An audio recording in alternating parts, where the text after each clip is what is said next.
Search warrant లేకుండా నేను జైల్లో ఉన్న సమయంలో నా ఇంటికి వచ్చి సెర్చ్ చేయడానికి సోదా చేయడానికి మీకు ఎవడ అధికారం ఇచ్చాడు? నీ అయ్యే జాగిర్ అనుకుంటున్నావా? అంటే ఎంత దుర్మార్గము! మమ్మల్నే కొడతారు, మా మీదనే కేసులు పెట్టి మమ్మల్ని జైల్లో పెడతారు, మళ్ళీ మమ్మల్ని జైల్లో పెట్టి మళ్ళీ మా ఇంట్లోకి వచ్చి మా ఇండ్లు సెర్చ్ చేస్తారు. అంటే ఎంత పరాకాష్ఠకు పోయింది వీళ్ళ అధికారం, అహంకారం అనేది, వీళ్ళ దుర్మార్గం అనేది ఎంత పరాకాష్ఠకు పోయిందో దీన్ని బట్టి అర్థం చేసుకోవచ్చు. ఇక ఆ కేసులో లేనటువంటి వాళ్ళు సీనియర్ నాయకులు మా మందమర్రి కానీ, ఆర్కేపీ కానీ, చెన్నూరు కానీ ఎవరెవరైతే పార్టీలో యాక్టివ్గా పనిచేస్తున్నారో అండ్ అదర్స్ అని పెట్టి వాళ్ళందరి పేర్లు చేర్చుతూ ఇప్పటికి 25 మంది, 40 క్రైమ్ నెంబర్ 40లో 25 మంది, క్రైమ్ నెంబర్ 41లో 25 మంది, ఇట్లా వీళ్ళందరి పేర్లు పెట్టి ఇంకా అండ్ అదర్స్ అని పెట్టిరట. ఇంకెవరెవరి మీద పెట్టాలో వాళ్ళందరి మీద పెట్టుకుంటూ ఇదొక ప్రహసనం లాగా, తెలుగు సీరియల్ లాగా దీన్ని నడిపించుకుంటూ బీఆర్ఎస్ పార్టీ యాక్టివ్గా ఉండేటటువంటి లీడర్లందరి మీద కేసులు పెట్టి అందరినీ జైళ్ళకు పంపించాలనేటటువంటి దురుద్దేశము, దుర్మార్గం ఈ ముఖ్యమంత్రి రేవంత్ రెడ్డి, ఈ మంత్రి వివేక్ గారు చేస్తూ ఉన్నారు. చివరికి ఏమాత్రం సంబంధం లేని పాపం మా కోలక్ష్మి అక్క మీద కూడా కేసు పెట్టింది. ఇంతకంటే అన్యాయం ఇంకోటి ఉంటుందా? ఇంత జరిగింది, చివరికి నన్ను జైల్లో పెట్టిర్రు. జైల్లో పెట్టినా కూడా నన్ను వదలలే, నన్ను బాగా దోమలున్న రూమ్లో పెట్టిర్రు. నాకు మంచినీళ్ళు చక్క ఇయ్యలే, భోజనం చక్క ఇయ్యలే. నాకు 2 రోజుల పాటు గొంతు నొప్పి వస్తే ఇప్పటికి కూడా నా త్రోట్ ఇంకా సెట్ కాలే, నాకు చక్క ట్యాబ్లెట్లు ఇయ్యలే.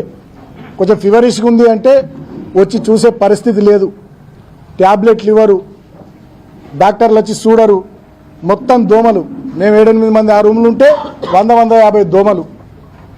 అంటే కావాలని చెప్పి మాకు రిస్ట్రిక్షన్స్, నువ్వు గిన్నెనే తిరగాలి, ఇగో గిదే బ్యారకు, బయటకు పోవద్దు, న్యూస్ పేపర్లు ఇయ్యరు, పుస్తకాలు తెప్పించుకుంటామంటే దానికి కోర్టు నుంచి పర్మిషన్ కావాలంటారు, చలి బాగా పెడుతుంది, ఇబ్బంది అవుతుంది అంటే దుప్పట్లు ఇయ్యరు. మా శ్రీకాంత్ అని మా అడ్వకేట్ ఒక 3 రోజుల తర్వాత పాపం ఆయన పోరాటం చేసి నేను కప్పుకోవడానికి కూడా దుప్పటి, దానికోసం మా ఆదిలాబాద్ చెందినటువంటి శ్రీకాంత్ అనే అడ్వకేటు 3 రోజులు ఫైట్ చేయాల్సి వచ్చింది. 3 రోజుల ఫైట్ తర్వాత నాకు దుప్పటి వచ్చింది లోపలికి. అంటే ఇంత దుర్మార్గంగా, ఇంత పైశాచికంగా వీళ్ళు వ్యవహరించారు ప్రభుత్వ పెద్దలు. అంతేకాకుండా నాకు మొన్ననే మంచిర్యాల కోర్టులో బెయిల్ వచ్చింది, హైదరాబాద్ కోర్టులో బెయిల్ వచ్చింది, ఎన్నో అక్రమ కేసులలో. చెన్నూరు కేసులో కూడా నాకు బెయిల్ రాలేదు, చిన్న కేసు. కావాలని చెప్పి ప్రభుత్వ పెద్దలు దాంట్లో నాకు బెయిల్ రాకుండా చేశారు. కారణం ఏంది? నిన్న హోలీ పండగ, ఇవాళ నా చిన్న కొడుకు పుట్టినరోజు. సో ఈ 2 రోజులు కూడా నేను జైల్లో ఉండాలని, అంటే పండగ పూట నా చిన్న కొడుకు పుట్టినరోజు సందర్భంగా కూడా నేను నా కుటుంబ సభ్యులతో ఉండొద్దు, జైల్లో బాధపడాలి అనేటటువంటి ఒక పైశాచిక ఆనందంతో ఈ ముఖ్యమంత్రి రేవంత్ రెడ్డి గారు, ఈ మంత్రి వివేక్ గారు వ్యవహారం చేస్తూ ఉన్నారు. సరే, నేను ఇప్పటికైనా మంత్రి గారిని కోరుతా ఉన్నా, ముఖ్యమంత్రి గారిని కోరుతా ఉన్నా, మీరు నన్ను 16 రోజులు జైల్లో పెట్టిర్రు, అనేక రకాల ఇబ్బందులు పెట్టిర్రు, మమ్మల్ని లాఠీచార్జ్ చేసి కొట్టిర్రు, మా మీదనే కేసులు పెట్టి అక్రమంగా జైళ్ళల్లో పెట్టిర్రు. ఇప్పటికైనా మీ కక్ష తీరింది, ఇప్పటికైనా మీ కడుపు మంట, మీ కళ్ళ మంట చల్లారింది అని చెప్పి నేను అనుకుంటా ఉన్నా. ఇప్పటికైనా కేతన్పల్లి మున్సిపాలిటీ ప్రజానీకం ఇచ్చినటువంటి ప్రజా తీర్పును గౌరవించమని నేను కోరుతున్నా ప్రభుత్వాన్ని. నేను వేరే గొంతెమ్మ కోరికలు ఏం కోరతలే. ఇప్పటికైనా వివేక్ గారు, రేవంత్ రెడ్డి గారు, కేతన్పల్లి మున్సిపాలిటీ ప్రజలు ఇచ్చినటువంటి ప్రజా తీర్పును దయచేసి గౌరవించండి అని కోరుతున్నా. చెన్నూరులో 18 వార్డులలో 11 వార్డులు కాంగ్రెస్ గెలిచింది, మేము 4 గెలిచినాం. అక్కడి ప్రజా తీర్పును మేము హుందాగా గౌరవించినాం. నేనే స్టేట్మెంట్ ఇచ్చిన ప్రజా తీర్పును గౌరవిస్తున్నామని. మరి ఇక్కడ కేతన్పల్లి మున్సిపాలిటీలో 22 వార్డులకు గాను 14 వార్డులు మేము గెలిచినాం, 7 వార్డులు మీరు గెలిచిర్రు. మరి ప్రజా తీర్పును మీరు ఇప్పటికైనా గౌరవించాలని చెప్పి నేను మంత్రి గారికి, ముఖ్యమంత్రి గారికి, రాష్ట్ర ప్రభుత్వ పెద్దలకు తెలియజేస్తా ఉన్నా.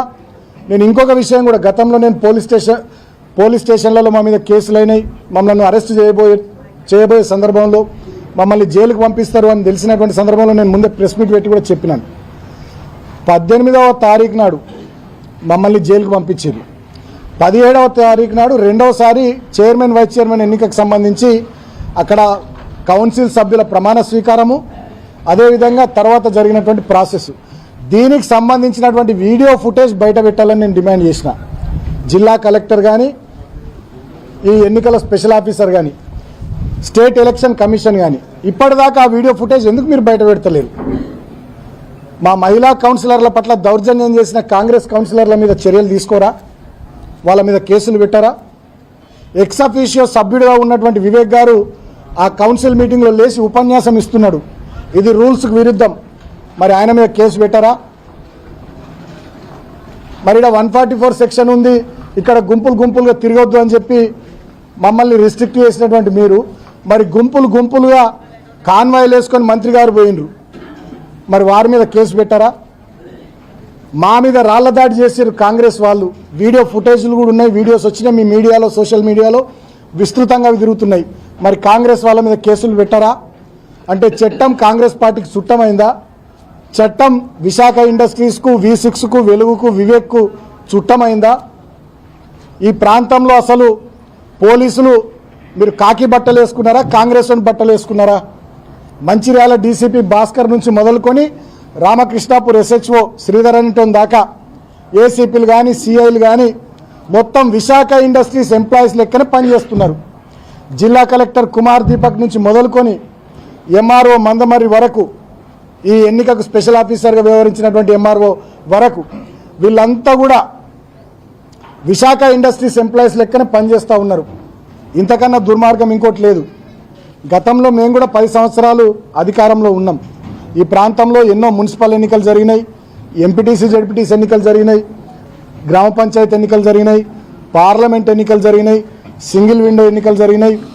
ఎన్నడూ కూడా ఈ రకంగా ఒక రావణ కాష్టం లాగా ఈ ప్రాంతాన్ని మేము ఎన్నడూ తయారు చేయలేదు. 10 ఏళ్లలో గెలిచే అవకాశం ఉన్న కాడ మేము గెలిచినాం, వేరే పార్టీ గెలిచే అవకాశం ఉన్న కాడ ఆ పార్టీ గెలిచిరు తప్ప మేమెన్నడూ కూడా వేరే రకంగా వ్యవహారం చేయలే. ఇంకా దారుణం ఏంది?